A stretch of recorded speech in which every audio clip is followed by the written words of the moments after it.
오늘은 얼마 전부터 나오고 있는 경기 침체에 대한 경고, 이제는 주식시장이 과열됐다, 버블이 터질 때가 됐다, 이런 경고가 서서히 나오고 있는데, 과연 지금의 미국 주식시장이 실제로 과열됐는지, 그리고 버블이 곧 터질 것인지에 대한 이야기를 할 거예요. 수업 시작하기 전에 구독, 좋아요 눌러주시기 바랍니다.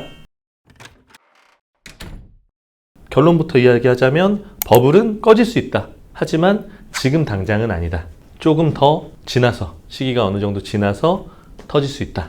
그러면 왜 그렇게 생각하는지 이야기를 해볼게요. 이게 작년에 나온 기사예요. 작년 12월에 나온 기사인데, 연착륙한다던 미 연쇄 불황 시그널, 글로벌 경기 침체 경보음이라는 기사가 나오고, 올해 4월달 120년간 한 번만 틀린 에크리 선행지수 미국의 경기 침체를 경고하고 있다. 그동안 항상 에크리 선행지수가 하락을 할 때면 항상 미국의 주식시장이 붕괴됐었다. 그런데 지금 에크리 선행지수가 하락을 보이고 있다. 이런 기사도 있고, 5월에 나온 기사, 미국 경제 매우 위험하다. 폭탄급 경고 나온 이유. 이렇게 미국의 경기가 침체될 거고 이 증시가 터진다라는 이야기가 이미 작년 말부터 계속 나오고 있다는 거예요. 그런데 지난 6개월 동안 어땠죠? 미국의 증시? 너무 좋았어요. 너무 좋았지. 계속 상승했지. 왜 이런 경고들이 나오고 있음에도 불구하고 계속 상승했는가? 우리가 알아야 될 개념이 있어. 바로 유포리아라는 단어야. 얼마 전에 미국에서 이제 드라마도, 이런 동명의 드라마가 방영해서 되게 인기를 끌었었는데, 유포리아가 뭐냐면 읽어볼게요. 극도의 행복감, 희열, 낙관론 등으로 번역된다. 평상시에 느낄 수 없고 마약 등을 복용했을 때 느껴지는 매우 강한 행복감을 뜻한다. 한자로 바꿀 수 있어. 뽕. 맞잖아. 국뽕 이런 것처럼. 그러니까 유포리아는 극도의 행복감과 강한 행복감을 느끼고 있어서 마치 앞으로 영원히 이런 좋은 기분과 좋은 상황이 계속될 것 같은 착각에 빠지는 걸 이제 유포리아라고 한다고. 근데 주식시장에도 이런 유포리아 기간이 있다는 거야. 유포리아 시즌. 그래서 지금은 재밌는 게 경고음이 나왔다고 했잖아. 이거 경기 침체 온다. 버블 붕괴된다. 그런데 이게 처음 있는 일이 아니지. 대표적으로 2008년 세계 금융위기가 터지기 전에 똑같은 일이 발생했었어. 2006년 1월 이미 시티그룹에서 혹은 JP모건 같은 유명 이제 미국의 IB에서 경고음이 이미 그때부터 나오기 시작했다는 거야. 지금의 상태는 거품이다. 이게 곧 터질 거고 경제는 침체에 빠질 것이다. 관련된 영화가 뭐야? 우리가 얘기 많이 하는 영화. 빅쇼트잖아. 빅쇼트에서 보면 크리스찬 베일, 실존 인물 마이클 버리죠. 크리스찬 베일이 2006년에 붕괴가 될 걸 예상하고 사람들한테 투자를 권유하죠. 어떤 투자를 하자? 숏을 치자. 그래서 영화 제목이 빅숏이잖아. 그런데 2006년 1월에 시작된 이런 경고음들이 결국에는 언제 터졌지? 2008년 9월 15일 리먼 브러더스 파산으로 세계 금융위기가 시작되잖아. 무려 2년이 넘는 기간 동안 2006년 1월부터 2008년 9월까지 계속 상승했다고, 주식시장이. 부동산 시장, 주식시장 마찬가지. 그래서 이후 1년 반 이상 계속 상승을 했고, 사람들은 이 경고 메시지를 이미 이제는 잊어버렸을 때쯤 터졌다는 거야. 그래서 시장에서 하락을 얘기하는 사람들은 그 1년 반 동안 어떻게 된 거야? 바보 된 거잖아. 2006년 1월에 이제 터집니다. 이거 버블 꺼집니다. 라고 했는데 1년 뒤에 봤더니 어떻게 됐어? 2007년 1월에 확 올라와 있네? 그리고 2008년 1월에도 역시나 상승했잖아. 그러니까 그 2년 동안 비관론자, 하락론자들은 시장에서 전문가 타이틀을 반납해야 되는 상황이 됐다는 거야. 아니 내려간다더니 무슨 소리냐. 지금 2년 동안 훨씬 더 많이 오르지 않았냐. 그 기간이 유포리아 기간이라고 볼 수 있는 거지. 그래서 더 이상은 미디어에서도 그런 목소리를 잘 다뤄주지 않는 거야. 떨어진다고 한 전문가들은 볼 면목이 없잖아. 그러니까 모두가 계속 상승할 거라는, 아까 얘기했던 뽕에 취해 있는 상태, 그 상태에 비로소 버블은 터진다. 과거 사례를 볼까요? 여기 아까 얘기한 대로 2006년 1월 이때 얘기를 했지만 그 이후에 계속 상승했다. 그러다가 고점 찍고 내려오다가 9월 15일 기점으로 본격적인 폭락이 시작된 거지. 자, 과거 사례. 자, 이게 무슨 사진으로 보여? 평범한 사진이잖아. 그냥 평범한 보기 좋은 커플들이네. 근데 이게 이 사람들이 커플이 아니야. 이게 이제 1920년대에 유행했던 패팅 카페의 모습이야. 패팅이 뭐야? 뭐 하는 거야? 애완동물들 이렇게 쓰다듬는 걸 패팅이라고 하는데, 그래서 그냥 모르는 사람들인데 저기 가서 앉아있으면은 뭐 남자가 앉아있거나 여자가 앉아있으면 옆에 동석해서 서로 이제, 이게 1920년대 우리가 얘기하는 광란의 20년대 미국의 엄청난 호황기 시절 모습이라고. 그렇게 호황을 막 보내다가 우리가 얘기하는 그 위대한 개츠비, 거기 보면 디카프리오 딱 술잔 딱 하면서 맨날 파티하잖아. 그게 뽕에 취해 있었던 시절이라고. 미국 사람들이 얼마나 취해 있었냐면 20년대 금주법까지 제정된단 말이야. 그래서 막 어떤 주는 술을 못 먹어. 술집에서 술을 안 팔아. 그러니까 어떻게? 만들어 먹어. 그래서 막 술을 직접 제조해서 먹다가 막 실명하고 사람 죽고 이런 일들이 1920년대에 있었다고. 사람들이 막 향락에 빠져드는 시기였단 말이야. 그 20년대의 끝이 뭘로 끝나요? 이렇게 되잖아. 29년 세계 대공황.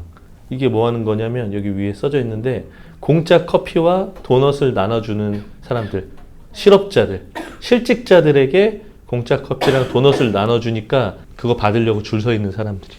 지금 보니까 되게 감성 있는 사진으로 보이지. 그리고 이런 거 되게 유명한 사진이지. 세 개를 나는 트레이딩을 할 수 있고, 세 가지 언어를 말할 수 있고, 3년 동안 나가서 싸웠다. 세계대전에 참전했던 거지. 그리고 세 아이가 있다. 그런데 나는 지난 3달 동안 직장이 없었다. 나는 단지 하나의 직업을 원할 뿐이다. 이런 걸 걸고 다니면서 직장을 구하는 거야. 1929년 세계 대공황이 왔을 때 이런 모습이었다는 거지. 그런데 불과 몇 달 전 혹은 1년 전, 2년 전까지 어떻게 살았다? 이런 향락에 빠져서 막 패팅 카페 이런 게 유행했을 정도로 위기감이 전혀 없는 상태에서 이런 대공황이 왔다라는 거야. 그리고 이건 무슨 모습 같아? 1990년도 버블이 꺼지기 직전의 일본, 80년대 후반의 일본이야. 그 유명한 캬바쿠라라고 하는, 우리식으로 말하면 캬바레, 나이트클럽. 여기 잘 보이지는 않는데 이거 막 돈 보여? 이게 단상 같은 스테이지 위에 올라가서 이렇게 예쁘고 몸매 좋은 여자들이 가서 춤추면 밑에 있는 정장 입은 직장인들이 막 현금 꺼내가지고 막 돈 주고 이랬던. 그리고 이러고 딱 캬바쿠라에서 놀고 집에 가는데 택시 타려면 얼마씩 내야 돼? 택시비? 4만 엔 정도를 줬어야 된대. 택시 한 번 타는데. 완전 향락에 빠져있는. 그래서 80년대 일본을 이런 조망하는 여러 뭐 애니메이션이라든지 영화들을 보면은 그 시절에 얼마나 화려하게 살았었는지, 그리고 얼마나 일본 국민들이 위기감이 없었는지를 우리가 알 수 있단 말이야. 그리고 우리나라도 마찬가지. 기억하는 사람도 있을 거야. 저분 그 은행 앞에서 이거 뭐라 그러지? 아코디언이라 그러지? 아코디언 막 연주하시잖아. 이 사진이 그냥 흥이 많으신 분이네 하고 보여주고 있는 사진이 아니야. 저런 사람들이 뭐 이 한일은행의 직원인지는 모르겠지만 돈을 받고 저런 일을 하시는 분들이 되게 많았어. 그리고 쇼핑몰에 1층에서 그냥 문을 열어줘. 그분도 그 쇼핑몰 직원이야. 얘기했잖아. 백화점마다 엘리베이터 거리 있고, 쇼핑몰 입구에서 아코디언 연주하시는 분, 카우보이 옷 입고 막 춤추시는 분, 이런 분들이 흥이 많아서 그러고 있는 게 아니라 직원이었던 시절이야. 90년대 중반, 정확히 말하면 IMF 터지기 직전까지의 우리나라의 모습이라고. 그러니까 너무너무 경기가 좋으니까, 경제가 활성화되고 시중에 돈이 넘치니까 이런 직업들도 있었다는 거야. 그냥 흥을 돋구기 위해서 연주하는 사람들한테 돈 월급 턱턱 주고, 엘리베이터 걸 직접 같이 타본 사람 있을까? 같이 타가지고 몇 층 가세요? 물어본다고. 이게 정식 직업이었다고. 근데 IMF 이후에 다 사라졌지. 물론 IMF가 막 1920년대 미국처럼 향락에 빠져 있다가 우리가 IMF를 맞은 건 아니지만, 그만큼 경기가 좋았고 IMF가 터지기 직전까지도 그런 위기감을 우리가 느끼지 못하고 있었다. 유포리아에 빠져 있었다. 이런 좋은 경제와 좋은 상황이 계속될 거라는 어떤 착각에 빠져 있었다는 거예요. 자, 그러면 지금 이렇게 경고가 나오는 시점에 바로 버블이 터지고 경기 침체가 오는 것은 아니다 라고 과거의 사례를 통해서 우리가 어느 정도는 이해했는데, 그러면 어떤 시그널들이 나오면 실제로 경기 침체에 빠지느냐라는 걸 보면, 방금 얘기했던 대로 긍정론자들이 시장을 지배하고, 아무것도 모르는, 주식에 정말 지읒도 모르는 학생들도 막 주식 투자에 뛰어들고 막 코인판에 뛰어들고, 그리고 사는 족족 아무 종목이나 막 사도 상승하고, 이래서 모두가 걱정을 하지 않은 상황이 일단은 팽배한 사회적 분위기가 팽배했을 때, 그리고 지금 상황이라면 며칠 전에 제롬 파월이 그 얘기를 했죠. 물가 목표 2%를 달성하지 않더라도 우리는 금리 인하를 할 수 있다 라는 이야기를 했고, 어제 CPI가 전월 대비 또 0.1%가 또 하락했어. 그러니까 물가가 잡히고 있다라고 이야기를 했지.